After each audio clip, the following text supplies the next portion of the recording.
I mean, they asked them a question today, and I'm sure if you're of the type of person who just always hates the one team and loves what the other one does, they asked them a question about the crash.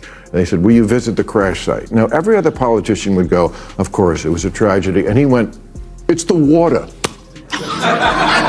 When they don't have anything to hold you with, nothing to make you think about what they have to say, they talk at you, not to you.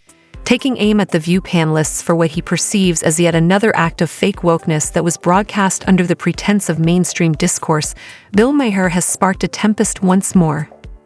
Maher, who is well known for his unvarnished criticism and refusal to appease ideological echo chambers, saw the obvious inconsistencies in their story and dismantled them piece by piece without hesitation. He called out the selective anger and groupthink that dominated the discourse on the midday show, exposing the multiple contradictions in their arguments with his signature clarity. This was not a light-hearted remark, rather it was a deliberate blow to the core of performative progressivism. Yes, everything is confirmed by the video. Hold on tight, for this confrontation was essential, not just amusing.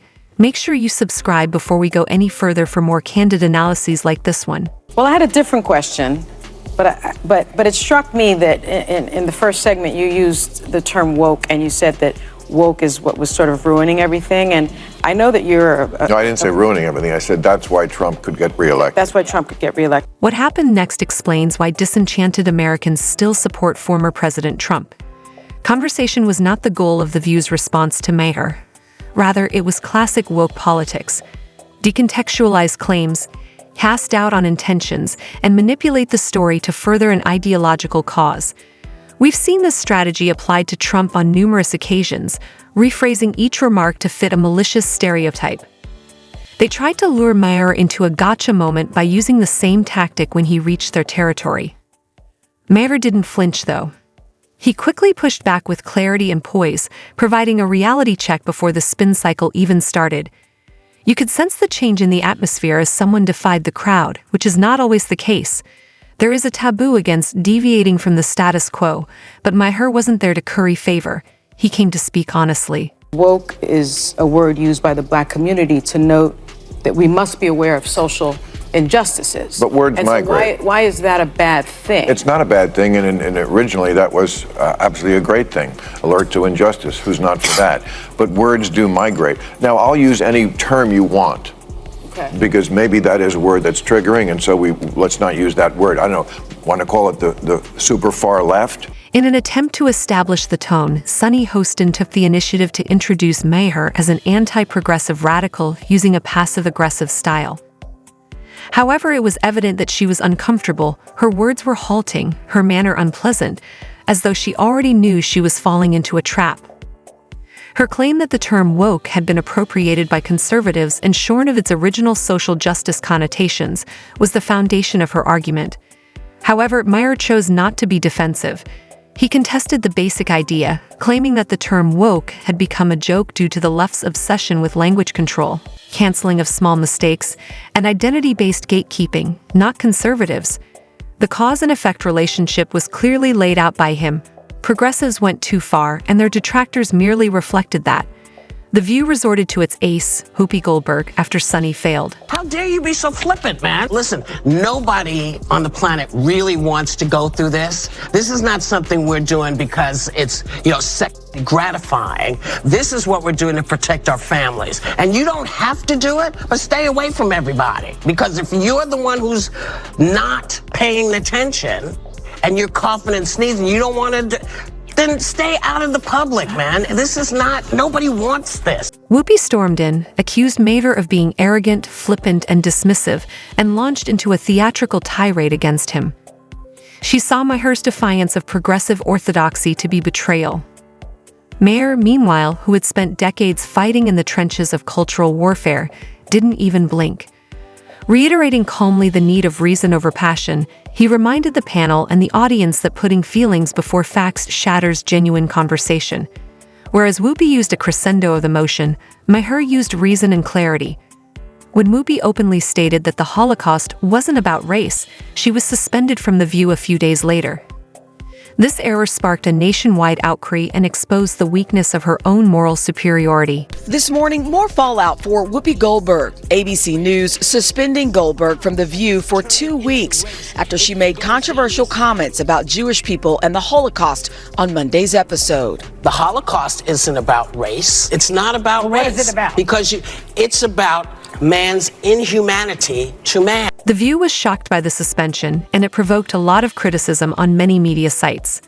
The moral authority she attempted to use against Maher abruptly disintegrated. Everyone understood the irony. However, Maher answered with grace and nuance instead of boasting. He reminded everyone that freedom of speech is not only for comfortable times by publicly calling for Whoopi's return. He underlined that, especially in cases where it is unpopular, defending those with whom we disagree is an essential part of maintaining the right to free speech. By doing this, Maher established a clear distinction between sincere advocacy for free speech and the cancel-first mentality of contemporary media culture. It was a strong and mature position that stood in stark contrast to the reflexive mindset that had initially resulted in Whoopi's suspension. Stop saying that Whoopi Goldberg getting yanked from The View right after she attacked me on The View is karma. There's no such thing as karma, sorry. Sorry, but life is random. The only word to describe it when a big game hunter gets trampled by an elephant and then eaten by lions is hilarious. However, one could envision a glimmer of sarcasm underneath Maher's composed and considerate response. The pursued had turned into the hunter. Whoopi was brought down by her own contradictions, not by Maher, despite having entered the debate with a righteous rage. Hoisting oneself by one's own petard was evident in this typical situation. A deeper issue was revealed by her remarks, which were meant to reinforce her position as The View's moral compass. The peril of thinking you are immune to criticism. Whoopi took care of it alone, so Maher didn't have to respond. Maher has long condemned the cancel culture loop, and her downfall became a symbol of it. This time it came full circle. When they don't have anything to hold you with, nothing to make you think about what they have to say, they talk at you, not to you. Whoopi, astonishingly, doubled down even after Maher extended an olive branch. How did she react? More defiance, not appreciation. She intensified the conflict and retaliated with increased vigor instead of appreciating his defense. It was illuminating, evidence that for some people, pride in one's tribe takes precedence over reason and discussion. Maher's considerate gesture was viewed as a leverage point rather than a show of camaraderie. Whoopi did this by unintentionally demonstrating how deeply ingrained narrative allegiance has grown in the media. If they don't completely conform, even the most balanced voices turn into foes for those who are obsessed with ideological performance. But before we go, I want to say... No, we're not going anywhere yet. Okay, but I just want to say one thing, because we were talking in the break. Yeah.